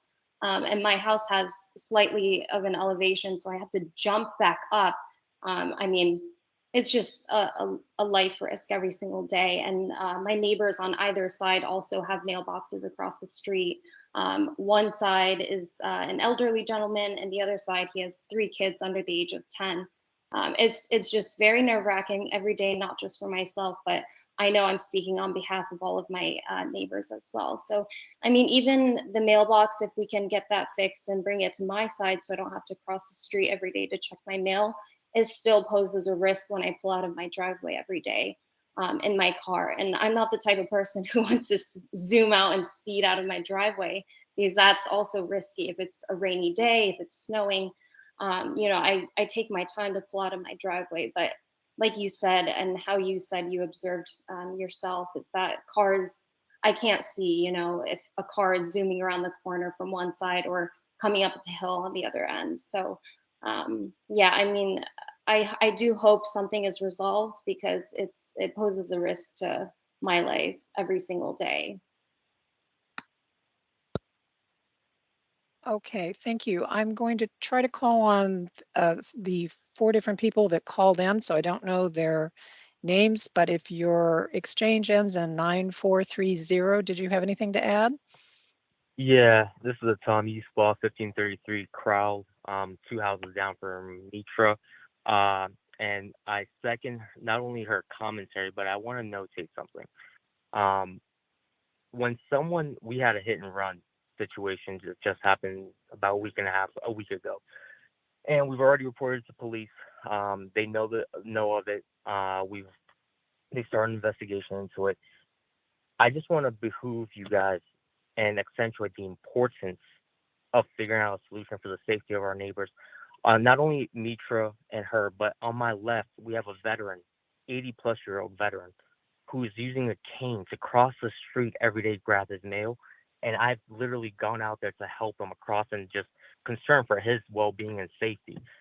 When it gets to a point when there's a hit and run and the person dies, there's going to be lawsuits on hand. I've already talked to my attorneys. We're going to be ready and full-fledged if this is not fully addressed. Steve, I behoove to meet with you in person at some point. My schedule is a little busy, but when I am in town, I would love to sit down and take a look at what you all are planning, because we need to, as a community, get together. We're literally right past the bend from that school, from Oak Crest. There should be no reason why people have to fear for their lives to grab their mail. There should be no reason why we can't have our children play in the front yards, our pets play in our front yards without being scared for their lives or being hit and then people driving off. That's unacceptable in any scenario. That road is not built for those speeds. Whatever needs to be done to fix that. Mailbox, first thing, everyone has to have their mailbox on their proper side. Second, we have to figure out a way to either slow that down or stop the commute from that area, because it's getting really out of hand. I've heard from multiple neighbors of the safety issues. Every time we pull out, I have a 74-year-old father who pulls out of my driveway every day, risking his life because visibility is an issue. There's always an issue with people flying over that bend around that curve on both sides. So what happens when he gets T-boned? And what happens when someone crosses the street, grabs their phone, and gets killed? Who's going to be held liable for that? Again, that's my commentary, but I want to meet with everybody in person at some point, and Steve, I'll be waiting for some follow-ups on that engineering report. Okay, thank you, Tom. Walter, the postal boxes are obviously a post office issue because they're constructed based on their delivery schedule, but I'm sure your staff can assist in that portion, which is not transportation or traffic. It is a reality, but I'm sure you can help with that also. I'm going to call on 0744. If you end in 0744, did you have any question or comment? Yes, so I live right on Crowell Road also, and I wanted to add one comment, is that not just the mailbox issue, even we bring the mailbox on our side of the road, that definitely helps, but every time we try to get out, and we brought to the attention to, I don't know, Fairfax County, all these people, they keep saying, no, we cannot add curb mirror because we can't see well. So we have to pull our car towards the road, then people flying by. And then they have audacity to honk at us. Or when I'm trying to turn into my driveway to go home, so I had to slow down. The people are tailgating me and honk at me. My friend was coming to visit me. She said, is it 35 miles per hour? And I said, yes. She said, everybody's tailgating me. Some people even hung at her. So she was very upset. What is this going on? It's so scary. And especially Crowell Road to the Browns Mill also. I don't know how the people on Browns Mill also, they are getting in and out of their house, because a lot of places like a curved and ups and downs. It is just incredibly busy and the people are just flying by. And then some weekends we get bikers because we have a lot of trails all around this area. So the bikers use this Crowell Road on the weekends. Early morning, no problem, but still I see cars just chasing these bikers. And I used to be a biker, so I know how scary that feeling is. Some cars just flying by you. So Okay, I need to interrupt you because could you identify your street address and your name for us, please? Yes, my name is Chiharu Kinoshita, and my address is 1529 Crowell Road. Okay, thank you. I'm going to move to, sounds like you neighbors need to get a group together, and I know Walter's staff is going to help you. I'm going to call because it is 10 o'clock, and I do have 2 more telephone numbers to ask about. If your exchange ends in 4894, did you have something to add? Yeah, this is Bob Wagner, 12702 Hitchcock Court in Reston. And so I'm sorry I missed Rick's presentation. I was having trouble getting in on Teams. I've actually on my property had 7 accidents in my backyard since I moved in the early 90s, and I've had VDOT out there twice and sort of gotten the spiel about no guardrails, and I've actually picked the warning signs out of my backyard after a couple of the accidents. So just really would like some kind of movement on that, because it's been consistent. The first one was when I moved in 94, and the last one was just actually a few months ago, and there's been several in between, and that's just on my property, and there's been others further up the road. So just really interested in some kind of movement to kind of see if we can fix that before the subway opens, because the metro opens, because it'll just get worse. Okay, thank you for your comment. And then I have a telephone number 8833. That's the last of the exchange. Did you have a comment? Yes, good morning. Can you hear me? Yes, can I have your name and address? Pantia Mutasham, 1616 Crowell Road. And my neighbors have brought up all the points that I wanted to make, and listening to the meeting, VDOT and the officer had a lot of good options, which I hope that could be applied to Crowell Road. My house is on the bend, and for me to get out is actually very difficult because the people speeding towards Hunter Mill, they do not have a vision. They don't have the visual to see that a car getting in and out. So I have to actually be very careful not to be hit. So at that curve, if there is possibility, I think further before some kind of a sign, slow down sign could be installed, so they would slow down before getting to the curve. My mailbox was hit twice, and I have had to eventually bring it more inside. So, so for the mailman to be safe, and also for my mailbox to be safe. But getting in, and even though I'm very close to the school actually, but people do speed. They don't see the sign until they're closer to the school. So I think my neighbors have already mentioned a lot of things, but I want to see if there can be a meeting for all of us so that we can start whatever process that needs to be done to make this happen. We greatly appreciate it. Thank you. Thank you for participating. Walter, did you want to speak to how you get a group of people to work with your office? Yeah, they're actually already engaged with our office. Okay. We've been, Shamli's spoken with several folks there and appreciate that. So I thank you everybody for your comments on this. I just make one quick point, and I know we're over time. Steve Welch, I gave you a shout out before. I also want to give Steve Potter a shout out. And you know, part of the situation is in the town of Vienna, the town owns and maintains the roads there, and so the town's able to do a lot of these things that that really are more challenging outside of the towns. But you know, our partnership with VDOT continues, and hopefully we can make some progress on some of these very challenging roads. So thank you, everybody. Thank you. I should probably not admit that I looked at houses for sale on Kroll Road, and my husband and I decided not to buy there. Catherine, Yep. I think Brandy might have been trying to, were you trying to chime in, or you? I Hi, was, Brandy. and I apologize, my phone overheated for a moment there, so it dropped off. All of these neighborhoods, I'm taking notes, but would a neighborhood representative from like Crowell Road, Hitchcock Road, and I'm already direct on the Wheelie Avenue corridor, please send me a note over. Ms. Connors put my email address, thank you, Ms. Connors, in the chat. Send me a quick note so it gets on my radar. We want to address some of these issues.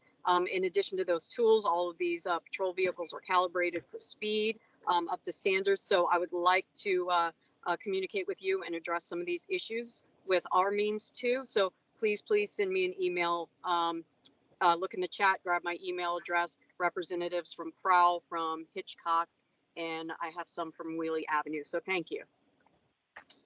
Okay, and I wanted to Thank you comment so that I wanted to add that how do we access the recording? Can you go over how you do record this? And some of our people joined us after the excellent presentations that were done between 8 and 9. So would you like to explain how people can access a recording of today's meeting? Sure, the recording will be on our website. Lisa will upload it shortly after the meeting, as soon as it's you know, yes, it finalizes and gets made, but she'll have it up on our website on the transportation page. Okay, great. I would encourage people that missed the first part of the meeting. We had we had excellent presentations the entire 2 hours, but if you missed any portion of it, since we were speaking to speeding and pedestrian safety, I would encourage you to watch the experts and their comments and participate in our meetings going forward, and I wish you luck with that. So are there any announcements, Walter? Do we have anything between now and our next meeting is October 26th. So are there any other meetings that we need to be looking towards other than Kelly and the August 21st event? I don't have anything that comes to mind. Shamli, anything you can think of right now? Not for transportation. Yeah. Okay, But Walter, thank I'll you, let you, Catherine, and I'll thank let you you very wrap it. much. Yeah, I'll let you wrap up the meeting. Thank you, Walter. Yeah, thanks everybody. Appreciate everybody. I know we ran over a little bit, but very important information and exchange. Thanks everybody for all your input, and thanks to all of our partners, Steve, Police Department, Brandy, and everyone else. And as always, please don't hesitate to contact my office on any of these matters. And thank you, Catherine. Appreciate your help in sharing all this. Certainly happy to do it. I hope everybody has a safe summer, and keep that speeding down, folks, and the distracted driving. We used to talk about the fact that we should do more carpooling in this county, and then each of us would drive to our individual transportation meetings in our individual cars. So it all starts with us. So look in your own heart when we're involved in traffic, and be concerned about the way you participate in multimodal transportation. Okay. All righty. I will see you all virtually in October. Thank you. Thanks for everything. Thank you. Thank you. Hey guys, sorry I was late to this, but Shamli, I'll try to follow up with you on email again. Oh, regarding cold yeah, snacks. yeah. Steve, I'm sorry, I didn't see your hand came No, up I right didn't. at the end. Yeah. Yeah, it's no problem. I know you guys are wrapping up, and so I'm not trying to make you guys stay on longer since I'm late and you guys are done. But I'll follow up with you again, Shamli. I don't know if you Yeah, made any that would be progress. fine. That would be perfect. Yes. Otherwise, I can drop by the office if it looks like you're in today. I am in today. Yeah, and I'm happy to check up with you online. I'm sure you're just trying to see if the RTAP program in your neighborhood, where we've made progress on that. Yeah. Okay. I assume you've had other things going on, but are you free Okay. today for me to stop by? I have a couple meetings. I'll text you and let you know. Okay. Thanks. All right. Thanks, All right. everyone. Thanks. Okay. And what, just so that I know, what neighborhood Lisa, was you that? want to? Colts Neck Road around Hunters Woods Elementary School. Okay, got it. Alrighty, so we're Catherine, still Catherine, recording. we I have, did, yeah. Mhm. Lisa, could you want to hit stop record? Please. Thank you. She's still recording. I have 8 RTAP programs going right now, Catherine, Okay, in this district. So okay. I'd like to have a, if you could provide me with a list, if you could email me over lists, Sure. just out of interest. I have to admit, I have a concern because they don't always get enough community input. And I want to make sure that community input opportunities are there. Yeah, luckily, Melanie Marin just sent this to me, and I just looked at this email about 4 minutes ago. Lisa, can you, sorry, we need to stop recording before, because we don't need all this conversation on Yeah, our this thing. conversation, yeah.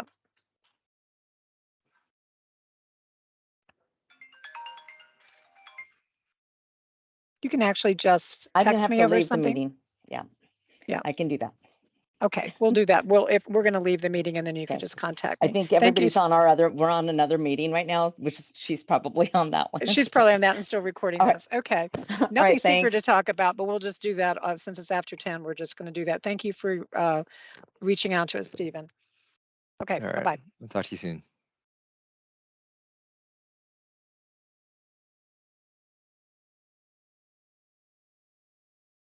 And this is in regards to the Colts Neck Road speeding problem. I think we've been trying to solve since what, October, November? So let's see if we get any resolution on that. If you want to see the problem, I think, hold on, let me get the URL. The problem can be found at speed, that's StephenWinans.com. And also speedlist.StephenWinans.com. So that is Stephen Winans, Stephen with a V, Winans spelled WYNANDS. And so that's speed.StephenWinans.com. You see the problem. Endangering the lives of the students and the kids, all the families on Colts Neck Road trying to walk or bike to school. Thanks. Thanks for trying to fix that. Helping, I hope.